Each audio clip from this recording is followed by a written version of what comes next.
네, 사회를 뜨겁게 달군 이슈를 다뤄보는 시간, 양변의 이열지열 시간입니다. 2014년 세월호 참사 당시에 구조 초동 조치를 제대로 하지 않아서 많은 이들이 숨지게 된 이 혐의를 가지고 재판에 넘겨졌습니다. 해경지휘부, 여기에는 김석균 전 해양경찰도 포함되어 있는데요. 청장이 어제 1심에서 무죄가 나왔습니다. 자세한 내용 알아보겠습니다. 양지열 변호사 어서 오세요. 네, 안녕하세요. 예. 세월호 관련된 법원의 판단은 이전에 좀 있긴 했었습니다. 네. 처음에 구조했던 그 1, 2, 3 정장 김경일 정장. 예. 거기는 판단이 나왔고, 예. 그러니까 구조 소홀 논란이 있었던 해경 지휘부 네. 여기에 대한 첫 법원 판단이 나왔는데 먼저 혐의 내용부터 좀 알려주세요. 일단 당시에 현장에 출동한 것은 가장 근접했던 건 말씀드린 1, 2, 3 경정이었지만 네. 그 경정을 비롯해서 경정으로부터 보고를 받고 어떤 식으로 구체적인 조치를 취할 것인지를 결정한 것은 네. 해양경찰청장을 비롯해서 뭐 목포 해양서장이라든가 해경지휘부였지 않습니까? 네. 그런데 그 지휘부가 제대로 조치를 취하지 않았기 때문에 긴박한 상황 하에서 그래서 결과적으로 300명이 넘는 사람의 목숨을 잃은 것이다. 그래서 일부러 그런 건 아닐지라도 마치 이제 교통사고를 일으킨 것처럼 네. 업무상 과실치사죄를 적용해서 기소를 한 거거든요. 근데 들으면서 이제 그렇게 생각하실 수도 있을 것 같아요. 아니, 그 해경지휘부에서 배를 직접 운항한 것도 아닌데 네. 왜 뭐 교통사고를 일으킨 것처럼이라는 표현을 썼느냐. 그러니까 예를 들기 위해서 그런 건데 오늘 서울에 좀 눈이 오고 있지 않습니까? 예. 이런 날씨라고 한다면 평소보다 차 운전 속도 같은 걸 좀 줄여야지 좀 세게 과속을 해서 달리게 되면 사고가 크게 날 수 있다. 이런 걸 알 수 그렇죠. 있잖아요. 예. 그게 이제 예견해야 된다. 예견 의무고 주의 의무라는 겁니다. 해양 사고의 안전을 책임지고 있는 해양경찰청 지휘부라고 한다라면 네. 그런 정도의 사고가 세월호가 뭐 조난을 당했던 어떤 식으로 사고가 일어났을 때 그 안에 얼마나 되는 사람들이 있고 그럼 그 사람들을 구하기 위해서 필요한 조치는 어떤 것들이 있을 텐데 그 조치를 제대로 취하지 않았기 때문에 이거는 마치 사고를 그 사람들이 직접 일으킨 건 아니지만 그에 대한 책임을 져야 된다라는 게 이제 업무상 과실치사죄를 적용하게 된 이유입니다. 네. 구조 당시라는 얘기를 붙일 수 있을지 모르겠지만 하여튼 그 당시의 영상을 모든 국민들이 다 봤어요. 그런데 왜 저렇게밖에 못 구할까? 왜 안에서 사람들이 나오지 않을까? 이런 궁금증 막 있었잖아요. 근데 지금 어제 경우 보니까 김석균 전 청장 외에도 함께 기소된 사람이 전현직 관계자 9명, 총 10명이었는데 10명 모두 무죄를 받았다고 합니다. 똑같은 무죄. 예. 이 판결은 어떻게 보세요? 그러니까 이 무죄 이유를 말씀을 드리면 이런 겁니다. 해경지휘부에서는 세월호 쪽으로도 교신을 시도를 해봤고 그리고 당시 상황 파악을 이준석 선장을 통해서 했었고 그리고 1, 2, 3 그 경정을 통해서 또 보고도 받았는데 그때 보고를 받았는데 문제는 이준석 선장이 이 승객들에게는 배에서 나가라 탈출하라는 얘기를 안 하고 그대로 그냥 머물고 있어라라는 얘기를 하다가 자기만 빠져서 도망가 버렸는데 그 상황을 해경지휘부에서 그런 일이 벌어지라고 알 수 없었을 것 같다는 겁니다. 이 재판부의 판단은. 그러니까 쉽게 말해서 이준석 선장에게 그럼 거꾸로 해경지휘부가 민간 선장의 말만 믿고 그냥 시간을 어떻게 보면 지체하는 바람에 이런 일이 벌어진 게 아닌가?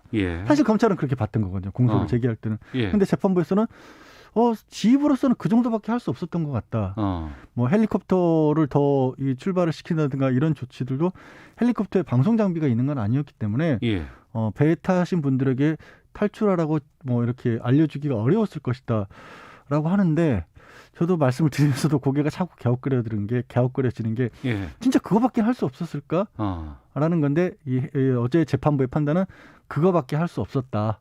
그래서 이게 뭐 좀 부족하게 느껴질지 모르지만 형사 책임을 져야 될 정도로 아무 일도 안 한 건 아니다 이렇게 본 겁니다. 그러니까 법리적으로는 죄가 되지 않는다. 그렇죠. 일단 1심 재판부의 판단은 그렇습니다. 하지만 그 이후로도 며칠 동안 계속해서 구조해야 된다는 목소리도 있었고 업체로 선정한데 그때 뭐 언딘이었나요? 뭐 이런 것까지 다 있었잖아요. 근데 그런 부분은 어제 직접적으로 그런 부분까지 넘어간 건 아니고요. 말씀드린 것처럼 최초의 그러니까 상황만 배가 9시 넘어서 이렇게 침몰을 시작했을 무렵의 상황인 겁니다. 이렇게 전개가 돼가고 있고 뭐 이준석 선장이 승객들에게는 퇴선하라고 얘기 안 해놓고 혼자 자기 신원을 감춘 채로 아까 말씀드린 가장 가까이 있었던 1, 2, 3 경정으로 혼자 그 선원들하고 같이 탈출해 버렸잖아요. 예, 예. 그러니까 그 상황이 됐는데도 해경 지휘부는 설마 그런 일이 있으리라고 예상 못했을 거라는 거예요.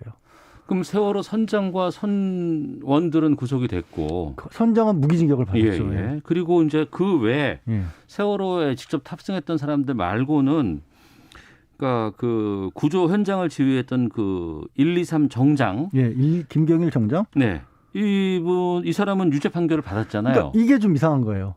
그러니까 그러면 어제 그 지금 김석균 해양청장을 예. 무죄를 한 논리라면 현장에 있었던 그 정장이라고 해서 뭐가 얼마나 달라질 수 있었겠느냐. 똑같이 오히려 말단 이기 때문에 동원할 수 있는 수단 자체는 1, 2, 3 정장에게 더 적었다고 볼 수 있거든요. 예. 근데 1, 2, 3 정장 같은 경우에는 그때 구호 조치를 취하지 않았다는 이유로 3년형을 확정을 받아서 복역을 했어요. 또 초반에 구속되지 않았습니까? 네, 이미 초반에. 그래서 그리고 그때 당시에 대법원에서는 이 1, 2, 3 정장 못지않게 해경 지휘부의 책임도 크다라고 또 판결도 했었거든요. 아, 당시 판결에선 네. 사실상 공범이라는 얘기도 했었고 제가 이국종 교수 있지 않습니까? 예. 갑작스럽게 이국종 교수 얘기를 왜 꺼내면 이국종 교수가 당시에 증언한 내용이 떠오르는 게 그 사고가 일어난 거를 그 뉴스를 보고 본인은 이게 분명히 자기 도움이 필요할 거라고 생각하고 헬리콥터를 닥터 헬기를 가지고 해역으로 갔다는 거예요. 그러니까 이국종 교수가 아주대 외상센터 담당했었던. 예. 근데 가는 길에 이렇게 보니까 해경이라든가 이쪽에 헬리콥터들이 다 지상에 머무르고 있다라는 거죠. 그게 본인은 되게 의아했다라는 얘기를 나중에 이제 왜 제대 역할들을 못 하고 있다라는 얘기를 하면서 세월호 사고 꼭 이 사건을 짚어서 얘기한 건 아니지만 그 증언을 한 게 지금 기억이 나는데 실제 그럼 헬리콥터도 제대로 안 띄웠다는 거 아니에요. 그러니까 띄워서도 할 수 있는 일이 없었던 게 아니라 아예 띄우지조차 않았다라는 건데 그 판단이 그래서 이제 도의적으로 그러니까 구조 지휘에 있어서 부족한 점이 많았다. 이거는 재판부도 인정하지만 그러나 그게 형사 책임을 질 일은 아니다. 이렇게 보는 겁니다. 어제 1심에서 2건이 유죄가 나왔죠. 예. 근데 2건이 유죄가 나온 거는 뭐였냐면요. 그렇게 구조 작업 퇴선 명령을 하지 않았는데 그런 퇴선 명령을 했다라는 식으로 문서를 허위 작성을 한 겁니다. 공문서로.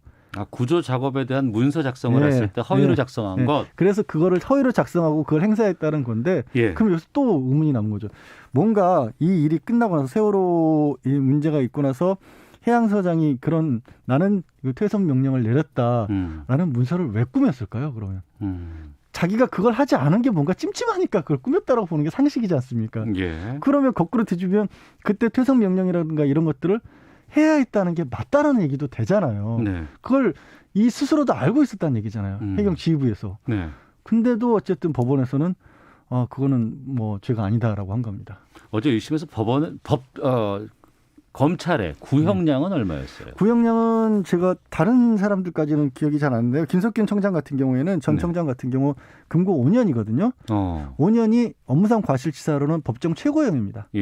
그 최고형을 다 구형을 거의 다 한 거예요. 검찰에서는 최고형을 구형을 했지만 법원에서는 이제 무죄를 선고한 것인데 세월호 유가족 측은 법원의 판결이 면죄부 주기 재판이다 이렇게 반발을 했고 검찰의 부실 수사를 유가족들은 상당히 질타를 했어요. 그럴 수밖에 없는 게 아니 지금 해경 지휘부의 공동 책임이라는 얘기가 나온 게 김경일 1, 2, 3 정장의 재판에서도 나왔었는데 이 특별수사단이 출범한 것 자체가 2019년 11월입니다. 사고가 있은 후로부터 6년이 지나서 있죠. 사실상 거의. 그러면 왜 이렇게까지 늦게 출발할 수밖에 없었느냐. 그 중간중간에 뭐 짐작하시겠지만 너무 많은 일들이 있었기 때문에 이걸 한두 사람의 어떤 고의에 의한 것이 아니더라도 뭐 그 당시 상황을 제대로 되짚어 볼 만한 것들이 없어질 수밖에 없는 상황이었잖아요. 뭐 정권의 문제도 있었고 고의로 그랬던 뭐 일부러 뭐 누군가의 어떤 실수가 겹쳤던지 간에 제대로 되짚어 보기에 너무 오랜 시간이 지나서 다시 수사에 착수를 했기 때문에 수사에 착수해서 오히려 결과적으로는 어제 재판의 가장 큰 어떻게 보면 뭐 역사적인 문제라고 해야 될까요? 그거는 그게 당시에 일어났던 게 그냥 사고이지, 네. 그러니까 천재이지 사람 때문에 이 사고가 커진 건 아니다라는 식으로 법적으로 결론이 날 수 있다라는 거예요. 왜냐하면 해경 지휘부에서는 할 수 있는 일을 다 했다라는 면죄부를 준 셈이잖아요. 예. 그렇게 돼버리면 세월호 그거는 어쩔 수 없는 일이었어 이렇게 될 수 있거든요. 그게 사실 어제 재판에 가장 아쉽고 안타까운 점이 되는 겁니다. 그러니까 그 부분이 유가족분들께서 지금 가장 힘든 부분이 아닌가요? 받아들일 수가 없으시겠죠. 그러니까 아직도 침몰 원인을 우리가 제대로 알지 못하고 있는 상황이고 그 많은 사람들이 희생이 났음에도 불구하고 거기에 대한 것들을 제대로 우리가 확인할 수 없다 그러면 그 부분이 좀 답답한 건데 항소 당연히 하겠죠. 항소할 것이고요. 예. 결국에는 항소하면서 이게 뭐 말씀드린 것처럼 과연 이 상황을 그대로 방치를 했었을 경우 시간이 흘렀을 경우 이렇게 큰 재난이 일어날 수밖에 없다는 걸 어느 정도 알았느냐 알 수 있었느냐 예견 가능성이 있었느냐 이 부분을 추가적으로 입증을 해야 될 텐데요. 과연 어떤 것들이 더 필요할 수 있을지 모르겠습니다. 시간이 많이 지났지만 아직도 밝혀진 건 얼마 되질 않습니다. 자, 지금까지 양지열 변호사와 함께했습니다. 고맙습니다. 네, 고맙습니다.